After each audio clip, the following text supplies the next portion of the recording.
What's going on, everybody? Welcome to Brutal Planet Comics. I'm your host, Trey the Brute Daniels. Welcome to an episode of the Indie Corner, where I sit down with everybody from the independence community, writers, artists, directors, producers. Doesn't matter if you're in the game, I want to talk to you. So today we have ourselves a really awesome guest. He is one of the writers for Geeks and Gamers, and he hosts a YouTube channel, Hollywood Scholar, and he is one of the great knights of the round table. Give it up, everybody, for the Hollywood Scholar himself, Jed. What is going on, my brother? How are you? I am doing great. Really excited to be here. Been a crazy couple weeks for my channel. Really seen a lot of growth. So always excited to sit down with Dre and really talk about some positive things. So excited to be here with you. Absolutely, my brother. And thank you for taking the time to come and sit and talk with me. We're going to get into all the crazy stuff that's going on in your channel and all the wonderful things. And I know you're a busy man. So before we get into all the great, awesome, wonderful things, let's just get to know you a little bit. Who are you? Where you come from? How did we get here? Well, I am Jed Morgan. I grew up in a very small town, about 400 people, extremely sheltered, and then got a big blast to the real world when I joined the military and got taken all over, exposed to new people, new ideas. And that was really a shocking experience for me. But if it weren't for the nerd stuff that I held on to, I probably would have gone insane throughout that period. So that's why I love this stuff so much. It kept me sane through some really hard times. And so that's why I love it so much. And that's why this channel is here. My channel is here to just talk about that, to love the nerd stuff that carried me through. So love talking about that stuff. Absolutely. And I can't help but check out the background. You got Doctor Who back there. You got Lord of the Rings. You got all types of postering and all that great stuff. Ain't nothing wrong with bleeding nerd juice all over the place. It's amazing. It's amazing. So you mentioned that you had spent some time in the service. What branch of the military did you serve in? Well, I was in the Air Force. It was Air Force Reserves officially, but I was a full-time, basically normal Air Force, and I was an IT guy for them. Okay, sweet. And how long were you in there? It was 4 years. Just ended that back at the end of last year, and started my channel right after that because I wasn't allowed to while I was in the military. So made that transition right about the same time. Okay. And it's well, that's did they ever tell you why you can't do that or because of the stuff that I was going to be talking about. My PA officer knew who Ryan Kinnell was. I'm like, hey, it's kind of in that same sphere. It's like, nah, you're waiting. Okay, that'll do it. So you got your walking papers, and then you went and start your channel. Pretty much. Okay, exactly. Okay. That's cool. So I am aware that you are also a published writer. Well, you and I we're both on that type of spectrum. We're more on the comic production side. Right. But what have you got published and written? So I have the first two books in my fantasy series, Odyssey of a Phoenix. I'm working on the third one right now. There's going to be 5 in total. So the first one is Odyssey of a Phoenix, Down in Flames. It's about Greek mythology in modern day, but I'm very much a purist when it comes to Greek mythology. I study it. It's very much, I think of it as a sequel to Greek mythology. If Greek mythology didn't say it or do it, I won't do it. I'm very much inclined to historical and mythological accuracy. And I feel like anytime that Greek mythology has been adapted in modern day, it's been done so poorly and so inaccurately that I wanted to fill that void by making it the real version of Greek mythology in the modern day. And from a religious aspect, like the main character, before he finds out the gods are real, he is a worshiper of them. He's one of the few pagans in the modern day, and it's very much a religious experience for him, as it would be for the heroes back in the ancient days. And I think that was a nice distinction that I wanted to make as well. So yeah, Odyssey of the Phoenix, really having a lot of fun writing those. And the third one, Kill the Dark, I'm getting pretty close to starting that one finally. Wow. Okay, so I gotta dig into that a little bit. So I got so many questions. Okay, so since you are, of course, a scholar by not just name only, what got you into Greek mythology or Greek mythos? So that was actually one of the first things I got into as a kid. So I was homeschooled, and pretty much by the age of like 10, I was told, hey, you're in charge of your own education, go.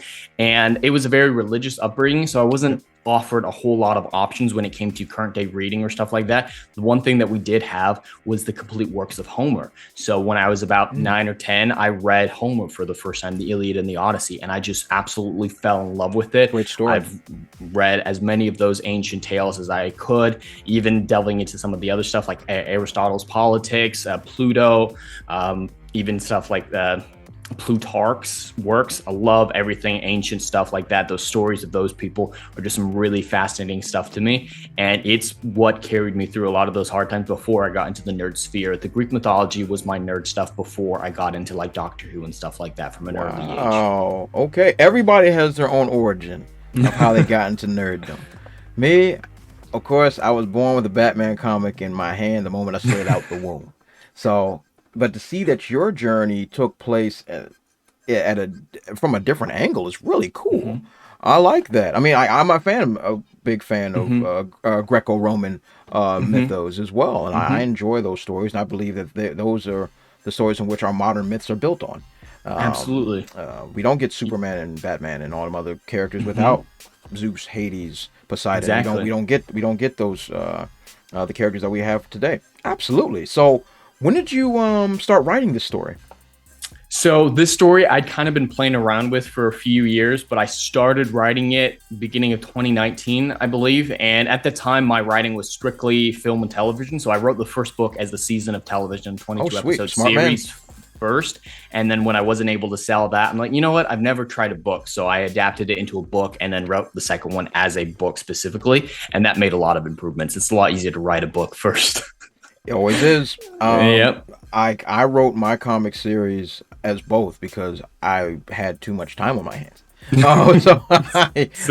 I wrote it as a comic series, and produced as a comic series, and try to write it as a screenplay as well. So it's I did it both ways. So in the event that if my story ever becomes world famous, I'm already ready. I got the script, write her, here you go now. You know, so that's cool. That's cool. I like that.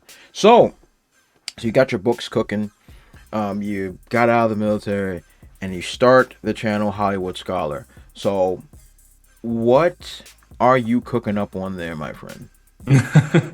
Well, I do a lot of fun stuff over there, mainly news reactions, but I do reviews, stuff like that as well. And the occasional video essay, I've only done a couple of those, but I want to do more, like the problem with woke characters and the problem with current Doctor Who. Those are the two that I've done so far. And the problem with woke characters is one that I spent a lot of time on. Actually did a companion article for geeksandgamers.com for that as well.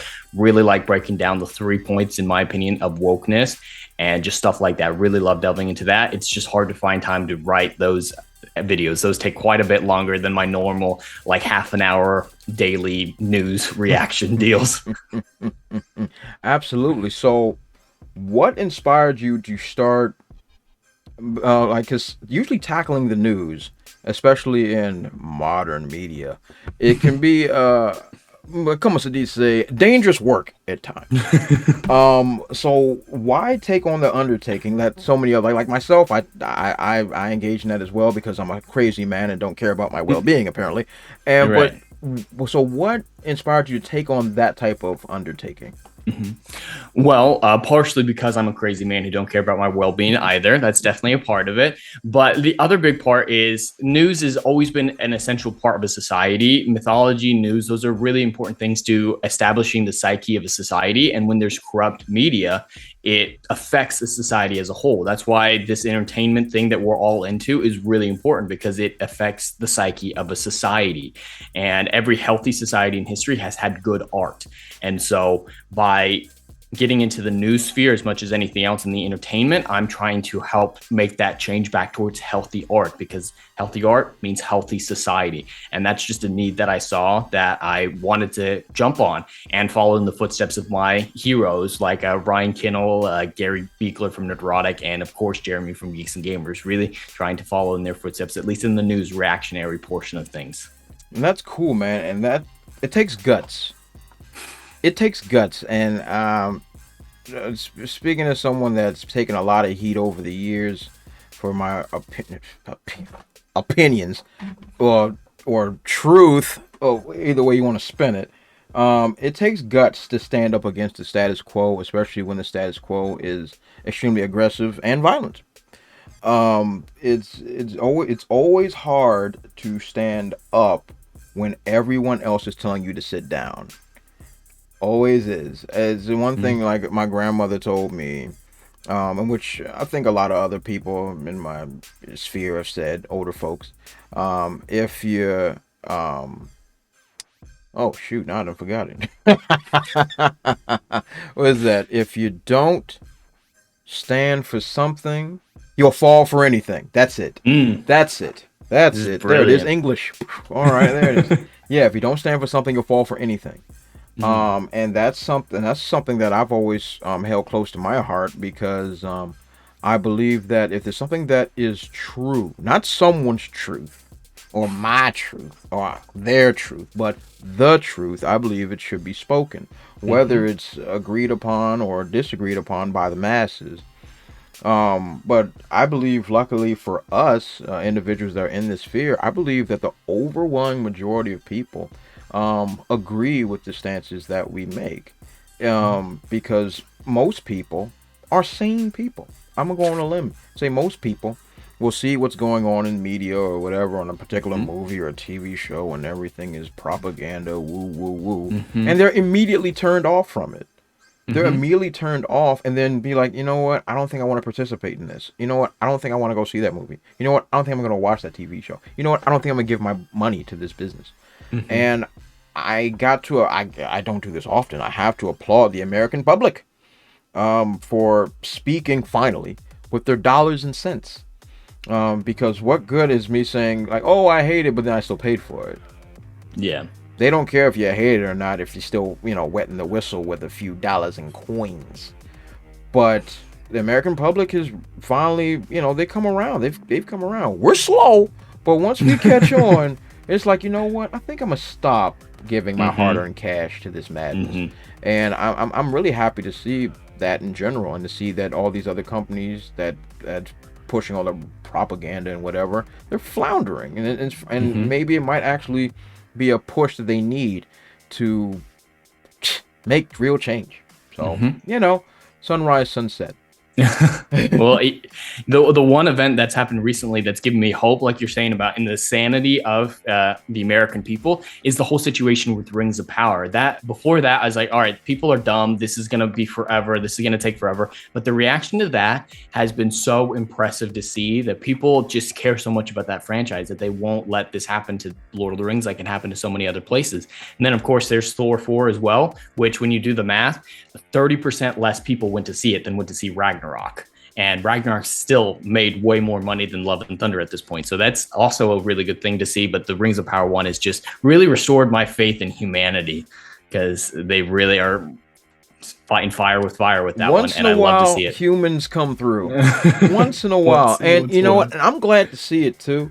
I'm glad to see that folks are just like, no, this is unacceptable. I mean, like once you start violating Tolkien's work, and people are gonna like. There's two books that are the most powerful books on this planet: the Bible and the Lord of the Rings. All right. Mm-hmm. For those that are fans like yourself and everybody, yeah, you've seen the Tolkien book. That joint is like that Mm-hmm. daggone Yep. big. I remember I was trying to surprise one of my family members with that joint. I went to the bookstore. I said, yo, I'm gonna bomb the entire anthology. I looked at that joint. I said, yo, I'm gonna have to get a wheelbarrow to get this thing out here. I'm like, good grief. And I'm just like people uh, worship at the altar of Tolkien. That's the reality. Mm-hmm. He's the most influential writer Mm-hmm. in the last 200 years. I'll go on a limb and Oh, say. easily. Well, Um, and the thing with that one is it goes back to our previous conversation about the mythology. He wrote it as a mythology for England. And since mythology is so essential to his society, it's way more connected to the psyche of these fans than a normal fan base or property would be, because mythology is just so vital into developing into good three-dimensional people that have an understanding of the world around us. And I think that's why Tolkien is so much more valuable to the normies and to so many different people. That's why they're standing up, in my opinion, is because he designed it to be a mythology, and mythology is such a powerful thing. I agree. And there have always been people, and I've always argued against it, that have always told me, like, oh, it's just a movie, it's just Mm-hmm. a show, it's just a cartoon. And then I immediately react and I say, how dare you? Mm-hmm. We as human beings, we grow and change based off of media consumption. That is how our brains work. From the beginning of time, whether you're a religious person or someone who believes in Mm-hmm. science, no matter how you flip it, the first thing that we always go back to is media. If you believe in evolution, cave paintings on the wall by a caveman or Mm-hmm. whatever the situation is. You see the buffalo, you see their entire story being played out.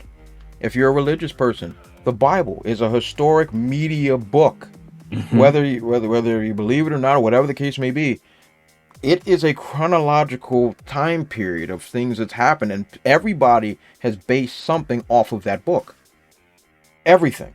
There's always been a Christ-like figure in some type of Mm-hmm. movie, or somebody that's been betrayed, like Cain and Abel. There's always, Mm-hmm. forever, and people have lived and died for that book. Mm-hmm. Whether they were scholars or religious people, have died protecting that book. And then you sit there and tell me, oh, it's just a show. Oh, it's just... No. It is our culture. Mm-hmm. It is what makes us grow. It is what we pass on and pass down to the next generation for them to learn and grow as people. It's not just a show. It's not just a movie. That is why fandom exists. To protect what we hold dear. Because if I told... I gave this example to somebody because they were talking stupid.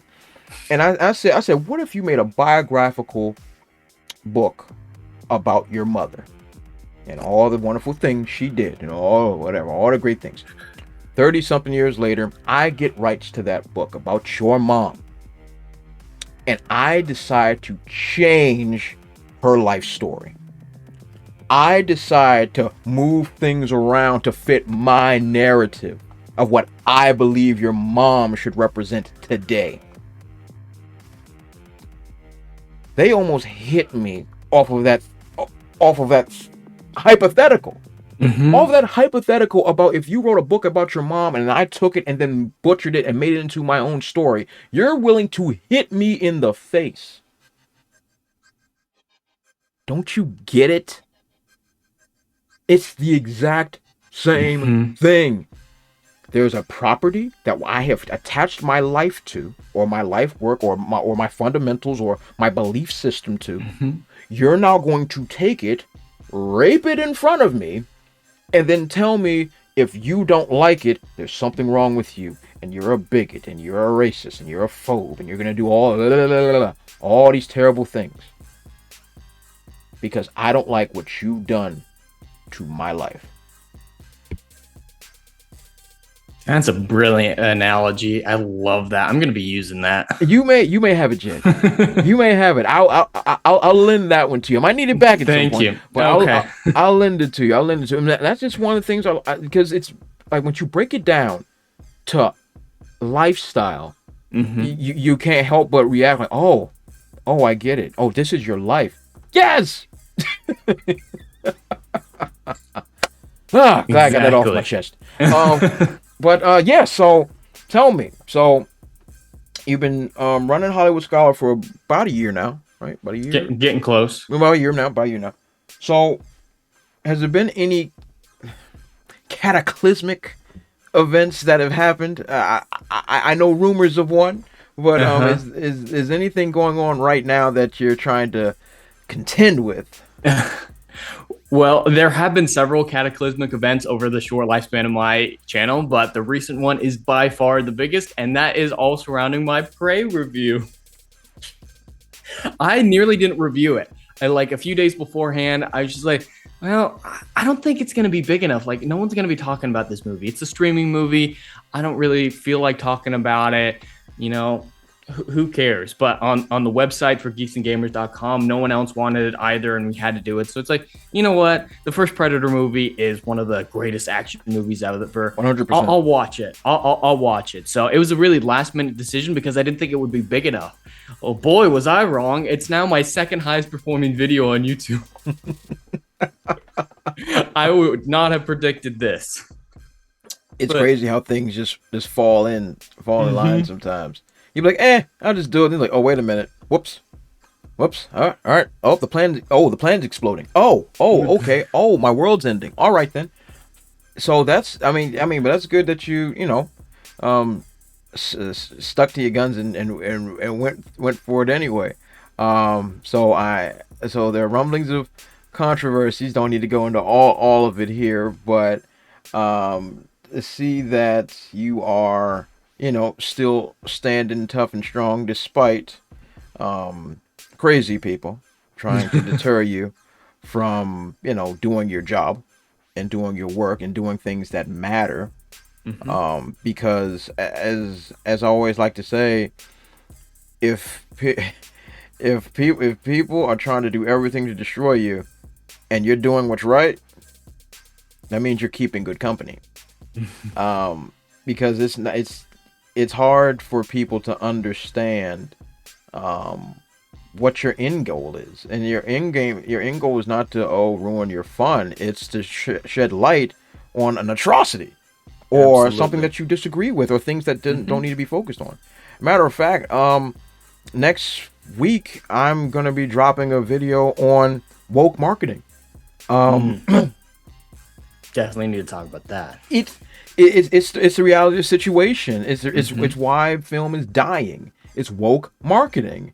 Even films that aren't quote unquote woke propaganda, they're marketed as such. So people are like, nah, I'm not gonna go see it. Nah, I'm not gonna deal with it.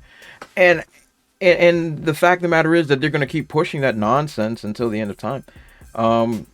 Somebody has to say or do something, and there's a lot of other channels that come out and do it, like folks on Geeks and Gamers and Nerdrotic, Heel vs Babyface, like all those great folks.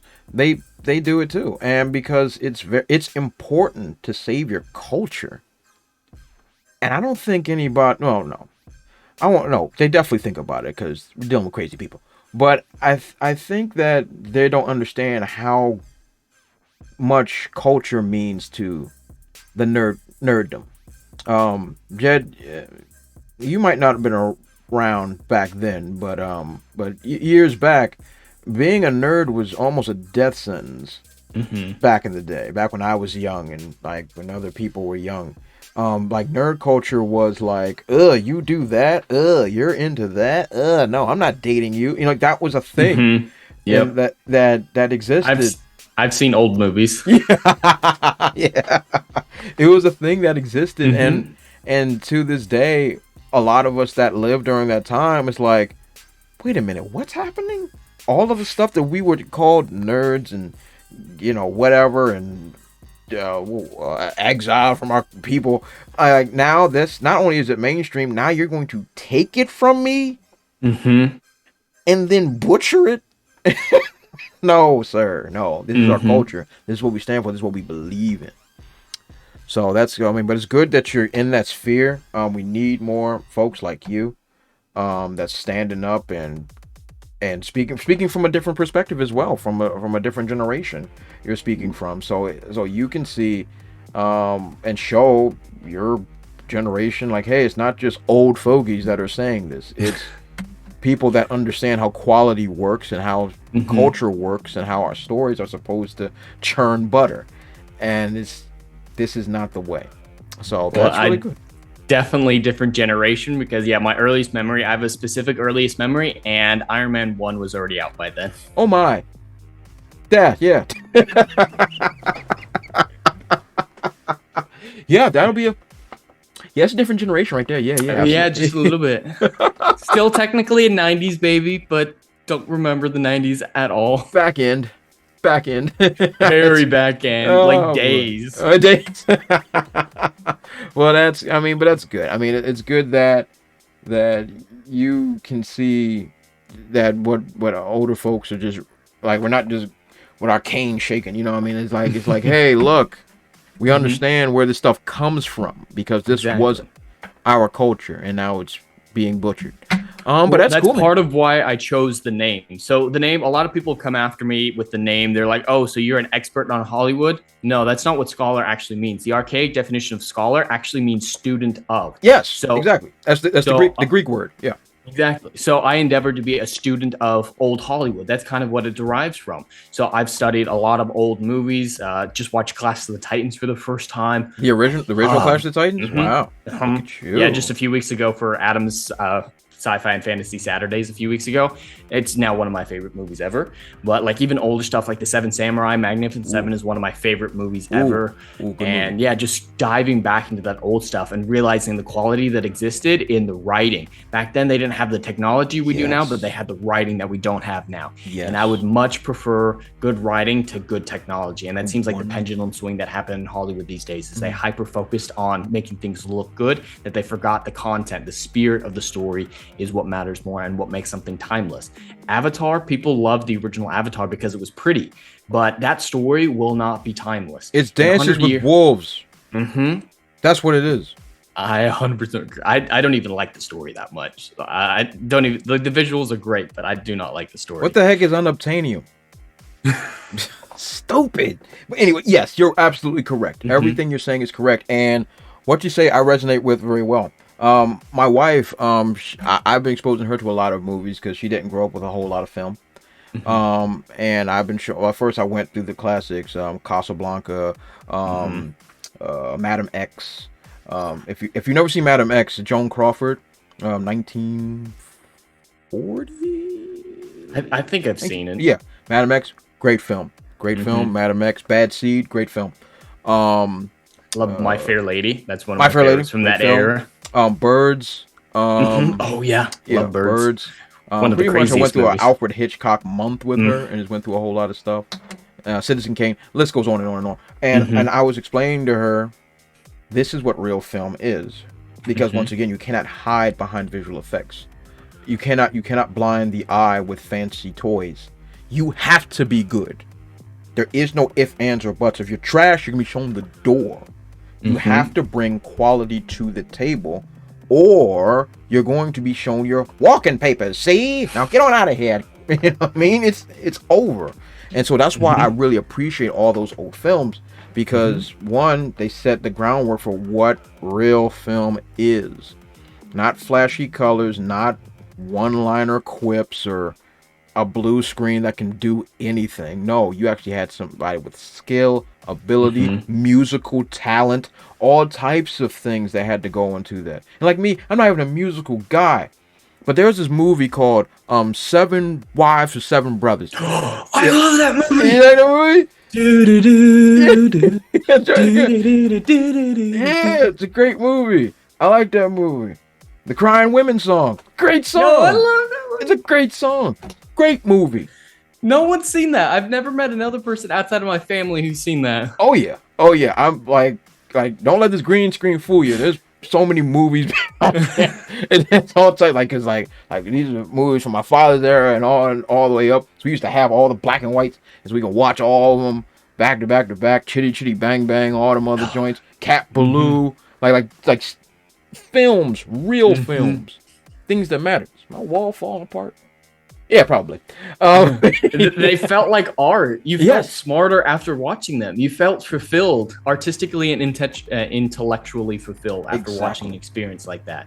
Now it's like, my eyes hurt. There was too much CGI. That's like all I get walking out of the theater anymore. And that's all I ever get anymore. And it's just like, I'm at the point in my film consumption career, because like a lot of my family used to call me a professional hater.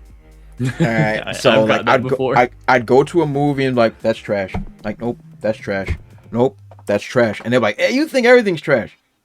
Because it is. Because I've seen good. I've seen good. I've gazed upon the magnificence, and this ain't it. And I spread it across all genres. I know what a good comedy is. I know what a good action movie is. I know what a good drama is. I know what a good mystery is. I know what a good horror film is. It's not one size fits all. There's criteria for each one. Exactly. And if this film is not fitting a criteria or how it's supposed to flow, guess what? It's trash. Like it's not hard to understand once you understand how film works. But people are like, oh, you're just a hater. But now, years later, like, oh, yo, you remember back in the day when you were saying this movie's trash? Yes, I do. I remember. I remember you told me to go kill myself. I remember that. And it's like, yeah, now I'm looking at the quality of films now, and yeah, it's pretty bad. Thank you. It took you hitting the wall to understand that there was a decline. Mm-hmm. You gone crazy. But that's why there's so many, like when a film that's an outlier comes out, your brain explodes.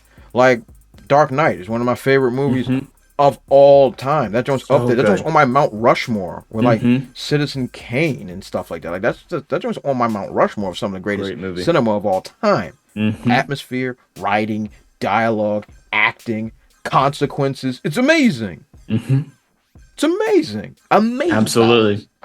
And then you go down the list of every Marvel schlock that's come out for the last decade. You have a fun time in a few of them, and then a couple of them are really, really good. Like I think Infinity War is a great film. I really appreciate that movie. Totally agree. Endgame is trash. It is. Objectively, I agree, but the nostalgia, I admit, I got hit on the hype train for that one. Yes, of course. You were seduced. You were seduced by member berries.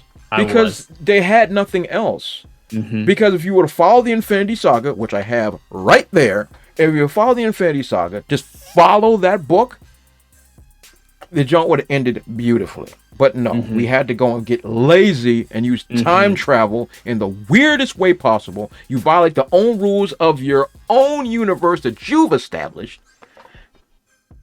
Just for what? Flashback scenes? Hey, remember Captain America's old costume? I remember. Don't care about that. Tell me a good story. Exactly. Remember the ancient one? Kinda. She's in one movie. Yeah. And she wasn't even that great. Whatever. Yeah. Well, I have a family member who he was a big Star Wars fan as a kid, and he's kind of gotten involved in all of this. He's woke. Let's just say it. He's woke. Last Jedi is his favorite Star Wars movie, but he has this interesting analogy that he does. Whoa. Yeah. Okay. Let's make sure I heard that right. Proceed. And he gave Doctor Strange 2 a 10 out of 10. So, yeah. But he has this interesting analogy that I think would be awesome if it were done ironically, but it's not ironic for him. He says movie quality changes at the same rate as inflation. We can't judge modern day movies on the past because inflation increases. So like he says like 10 out of 10, like you want to give 10 out of 10 to a movie like that when there's movies like Citizen Kane out there, stuff like that. He's like, well, yeah, because of inflation. It's like, what are you talking about? Oh, yeah, movie quality. It gets bloated just like money does. And so we have to judge it based on current day inflation, not by old time inflation. That's not fair. That's like saying, oh, my gas is too expensive. I want to be in the 1950s when gas was a quarter. It's like, well, I that's kind of true in the sense that that's what quality is, but that doesn't mean it's good. Like, that's it. That's the point. What you just said is the point. Sure, if you want to say that quality is bloated, fine. But that doesn't mean it's good. You should change your rating metric based on the inflation of media. So your rating will increase because quality has declined so much that now your level of what's good now must decrease. That's insanity. I'm not going to sit there and look at. Oh, he said he gave Doctor Strange 10 out of 10. That movie was easily a 4. On a good day. On a good day. On a good day, a 4 at best. And they only get that kick up for the member berries. That's it. What was the point of that movie? I'm still waiting for someone to tell me. America Chavez. She's Young Avengers. The point was to introduce her. That's it. That's it. I sat there for 2 hours just to see who I saw in the first 30 seconds. Well, and you need to know about her Utopia plane, where she came from, and her gay moms. Yes. Of course. And her pride flag on her jacket. Like, if you didn't know, she likes gay people. Yes, clearly. Clearly, she's down to clown. Store. But what's the point? Like you're gonna make a movie that's not even about the title character? You see what I'm saying? Like, he went on no journey. He went on no arc. Nothing happened of consequence. He didn't defeat the villain. Nothing happened for 2 hours. No. We were saddled with a villain that we're supposed to feel sorry for, but we know that she's just an evil psychopath. You're painting her as this tragic, oh, woe is me. No, she's selfish. She's selfish and narcissistic and just plain unpleasant. But you want to paint her as, oh, let's sympathize with her. No, she's a monster. Which sucks, because she's one of my favorite Avengers. Like in Infinity War, I was like, oh man, Scarlet Witch is awesome. Even in Endgame, because she was developed well. But then WandaVision happened. That's it. And then you get this painted picture of she's torturing an entire town, but we're supposed to feel sorry for her because she ain't got her robot boy toy. And she doesn't have the children who she made up in her head. So that gives her the right, once again, no consequences. Here we go again. We're building a...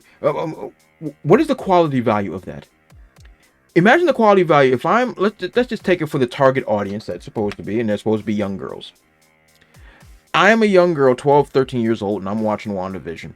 What lesson have I learned from this? I've learned that no matter what happens in my life, not only is it not my fault, I have the right to do anything I want to justify my bad behavior. And everyone should pat me on the back because I'm awesome. Exactly. They'll never know what you sacrificed for. What are you talking about? You're a kidnapper, assault, attempted murder, extortion, larceny, sexual crimes, obviously. Clearly. Because there were a few characters who were married in the Hex that weren't in real life, so they probably got it on. Yep. So you're a pimp as well? Yeah. But Monica said they'll never know what you sacrificed for them, so it's all Gucci, girl. Yeah, it's all good because they don't know what you sacrificed. I'm sorry, my family's been destroyed. What was sacrificed? Other than myself. I was sacrificed at your expense, but I don't know what you sacrificed. For her sex doll. Yes. And her fake kids. Which the entire Multiverse of Madness film is based off of. I want my fake babies. The freak are you talking about, lady? It's like your kids were made with magic. Aren't all kids made with magic? It's like... No. Sperm and egg. That is called science, bitch. Yeah. Good Lord. And you create a character based on this notion that she deserves happiness? So the thing I equate it to, especially with the America Chavez situation in Doctor Strange 2, is there are ways to have like a more powerful student and the mentor be the main character. My perfect example is The Witcher 3. I think that's the greatest game ever made, but it's kind of a similar situation. Ciri is 100 times more powerful than Geralt, but it still shows Geralt strong in his own right. It's still his story. It is still the story of The Witcher. It's not, oh, The Witcher starring Ciri, guest starring The Witcher, which is basically the television show. Yeah. But yeah, The Witcher 3. That was my first catastrophe, is I rated The Witcher Season 2 pretty bad. That was my first big cataclysm. Yeah, I wasn't going to lay my eyes on it because I didn't like the first season. Yeah. I didn't like the first season. I thought the first season was contrived. And I hate shows that are filmed in pulp style.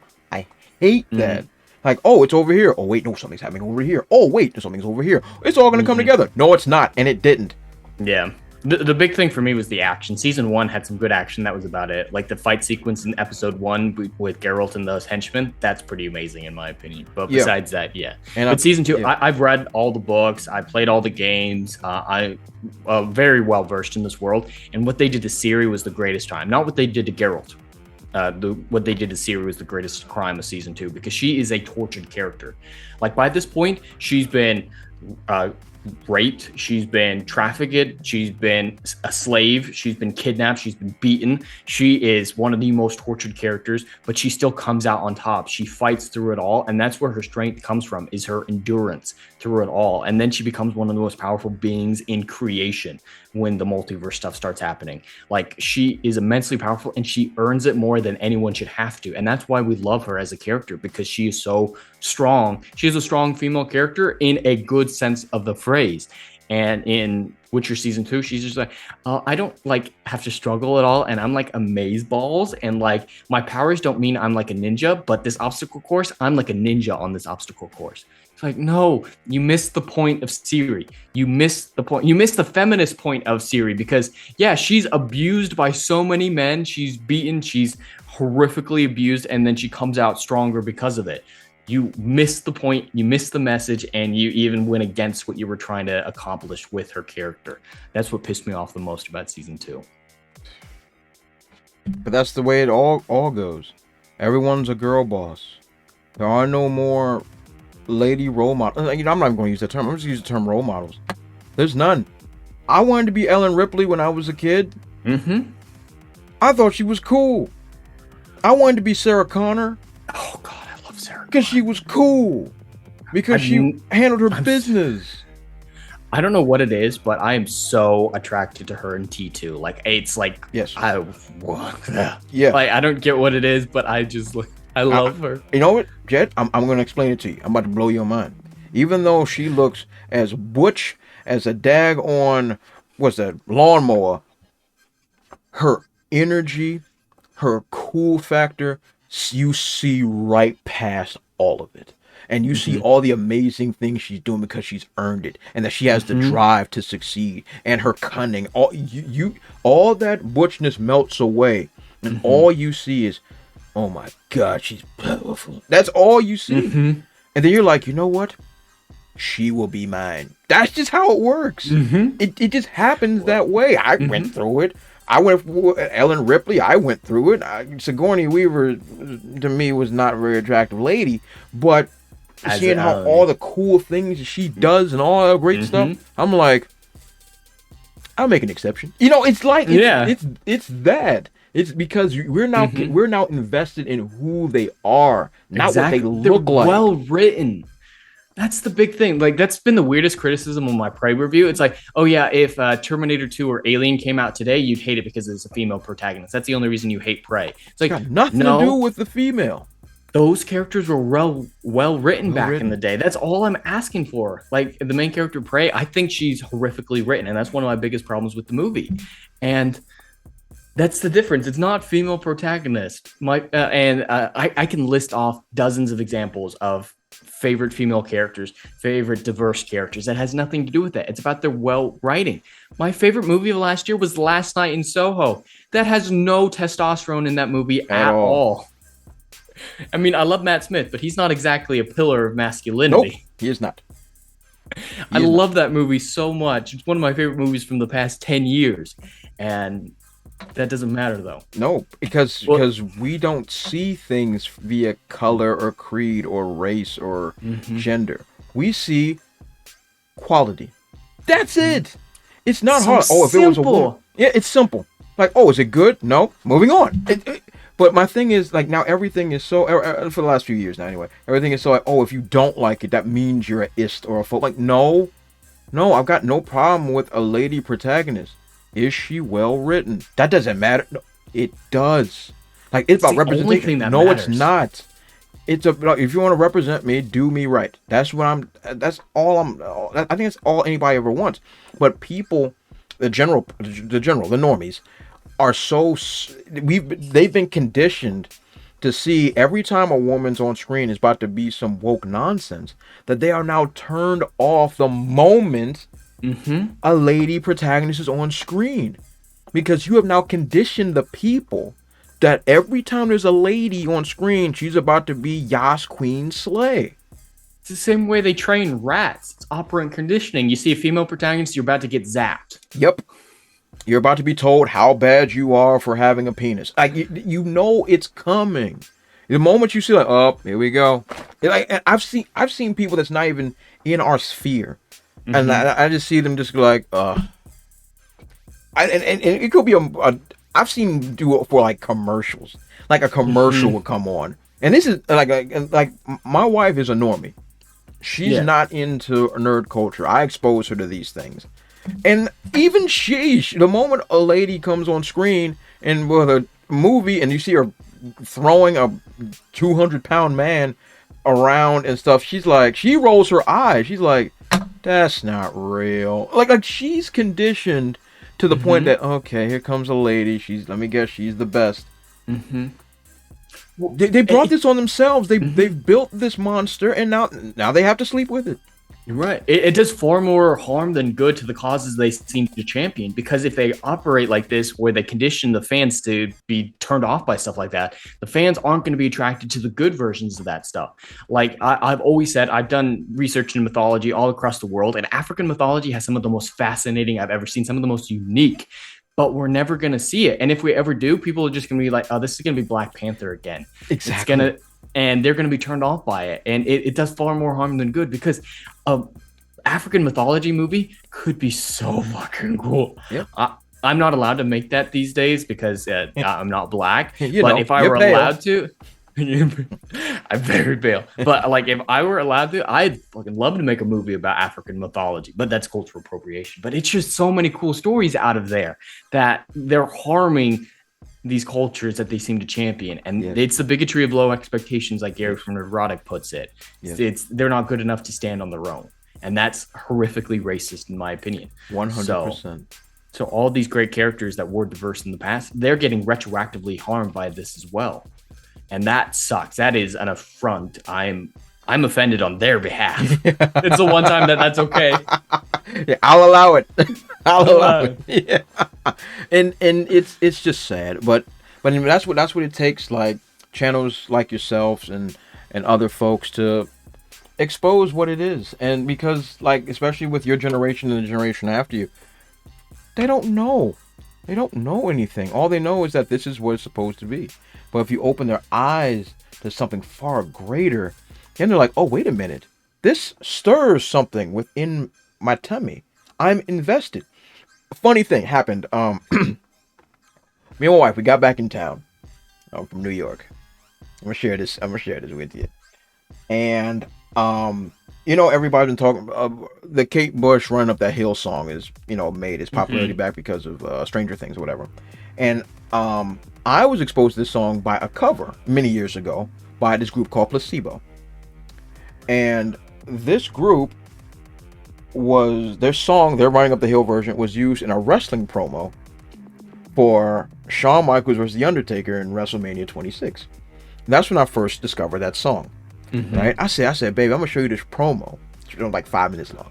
I'm gonna show you this promo, and you're gonna see the song and they had all these clips of Shawn Michaels accepting the Slammy Award for Match of the Year with The Undertaker and all this stuff, and having like, oh, I can beat you, I'll get you next year, and all this stuff, and showing how he failed at the Royal Rumble and all that stuff, and then screwed The Undertaker out of the world title at Elimination Chamber. All this stuff happened. And all this build up to this new WrestleMania match that was going to main event WrestleMania. And they had the song playing, all that stuff. The joint ended, right? The promo ended. It's like, oh, at WrestleMania 26, it's going to be Shawn Michaels' career versus The Undertaker's streak. Who will win or whose life will be over? And then it ended. You know, my wife turned around and said to me, she was like, oh my God, who won? Who won? Who won? She got immensely invested in a well-crafted story that happened years and years and years and years and years and years ago. She's like, oh my God, I gotta know what happened. Who did Shawn Michaels? Is his career over? What happened? Did he die? She's asking all these questions because they've set up a way for someone to be intrigued. It had nothing to do with their race, had nothing to do with their creed or who they were sleeping with or any other nonsense like that. You craft a well-crafted story. There it is. Right? A well-crafted story. You build upon it. You give it real stakes. You give me characters that I care about, where things, if something goes wrong for this person, I'm going to feel like, oh my God, it's the end of the world. Or if something goes right for this person, like, oh my God, it's going to keep going on forever. That is how you build any character. You can do this with ladies, blacks, Mexicans, whatever you want to do. Craft a good story and the money will come. Yeah. Even for normies. My wife cares nothing about pro wrestling. But she was like, I gotta know what happened. It's simple. It's so simple. Mm-hmm. So simple, Well, it hurts. Well, what I've always noticed is the fact that you can only relate to superficial attributes, physical attributes to a character is incredibly narcissistic. What you should be relating to is their character, their struggle, their drive, their motivations, what they are on the inside. Like, I relate heavily to the main character of Last Night Soul. I relate so much to her. Does she look anything like me? Nope. She shares zero physical qualities with me. It's about who the character is, not what they look like. And it's just so superficial that we've become as a society so superficial. And I think that's more damaging than anything else. Is it's all about what we see and hear, not what's actually underneath. It's the classic deal is it's hard on the outside, soft in the middle. You know, the classic, there's so many different parables and analogies about stuff like that. It's what's on the inside that matters. Or even Batman Begins. It's not what you are, it's what you do. It's about what's underneath. That's what it's about. Doesn't matter who I am or what I look like. The whole point is that anybody can be Batman. Mm-hmm. If you have the character on the inside. It's so simple, it hurts my brain. But anyway, Jed, I'm not going to hold you all day. We can sit here and talk for about 672 years. Probably. So tell me, what do you have coming up? Anything you're dropping this week? Any updates on your books? What you like to plug, my friend?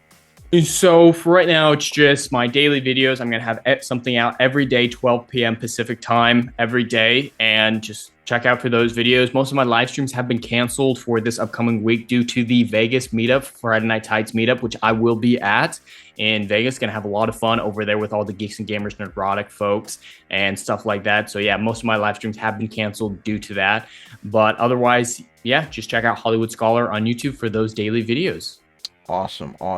And I'm going to leave all the links to all your great work in the description section below. Jed, I cannot tell you how much of a pleasure this has been, my brother. Sitting down talking with you, hearing your story, hearing all the great stuff you got cooking up. I can't wait to see what you come up with next. Appreciate that. Oh, the pleasure is all mine. So everybody, that is Jed, the Hollywood Scholar. Follow him on all his dope social media platforms. I'll also leave that in the description section below. And who am I? I'm Trey, the Brute Dames. Follow me on all my dope social media platforms as well. At the Brute00 on Facebook, Twitter, Instagram, and if I feel like being silly on TikTok, I'm gonna leave right under my face, right there. It's not there yet, but it will be.